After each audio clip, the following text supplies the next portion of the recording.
السلام علیکم ورحمۃ اللہ تعالیٰ وبرکاتہ۔ آج ہم لوگ حضرت یونس علیہ السلام کے بارے میں جانیں گے۔ اس کی پچھلی ویڈیو میں ہم لوگوں نے حضرت ہود علیہ السلام کے بارے میں جانا تھا۔ اگر آپ نے نہیں دیکھا ہے تو جا کر دیکھ لیجیے۔ تو چلیے شروع کرتے ہیں۔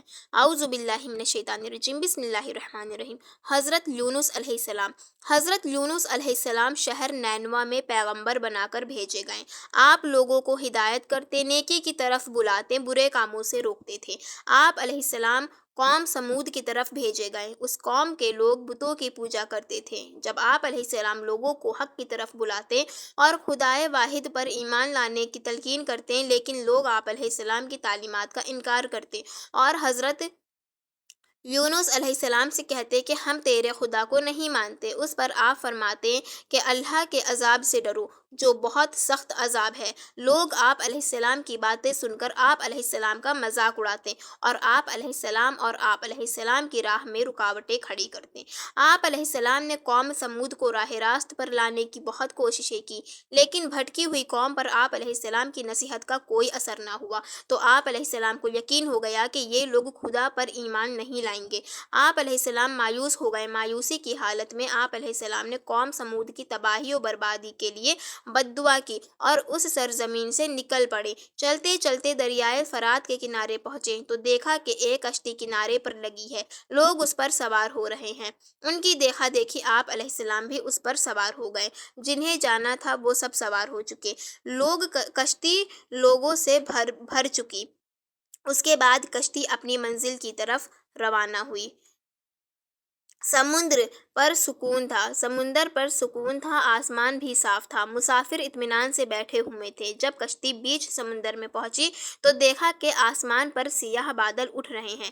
پھر ہوائیں چلنے لگیں۔ ہوا اچانک طوفان کی شکل اختیار کر گئی۔ سمندر میں کشتی ڈگمگانے لگی۔ سمندر کی لہریں اوپر نیچے ہونے لگیں۔ بارش بھی شروع ہو گئی۔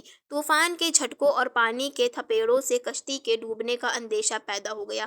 کشتی میں بیٹھے ہوئے مسافروں میں سے ایک نے کہا کہ معلوم ہوتا ہے کہ کشتی میں کوئی ایسا شخص بھی سوار ہے جس سے کوئی بڑی غلطی سرزد ہو گئی ہے۔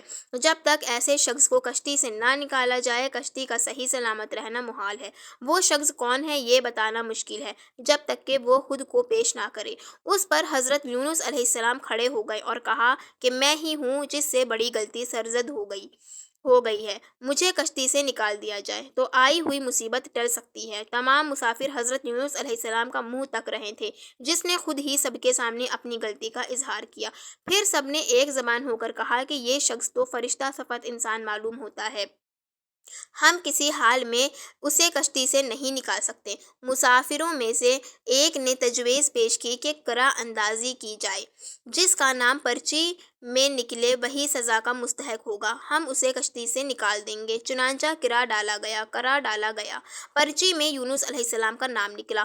اس عمل سے لوگوں کو اطمینان نہیں ہوا۔ پھر قرعہ ڈالا گیا تو یونس علیہ السلام کا ہی نام نکلا۔ اس طرح یہ عمل بار بار دہرایا گیا۔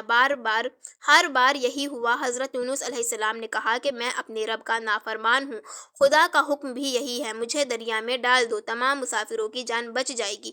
حضرت یونس علیہ السلام نے کشتی کے مسافروں سے اور ملاح سے بار بار کہا کہ وہ کشتی سے چھلانگ لگانے کے لیے تیار ہیں، اس لیے کہ میں نے اللہ کے حکم کا انتظار نہیں کیا۔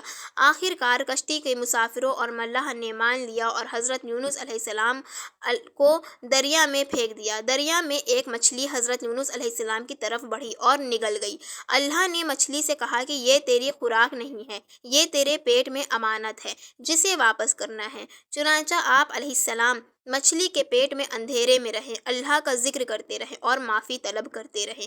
آپ علیہ السلام پکار رہے تھے، اے اللہ، تیرے سوا کوئی عبادت کے لائق نہیں، تو پاک ہے، بلا شبہ میں نے اپنے ہی نفس پر ظلم کیا، میں ظالموں میں سے ہوں۔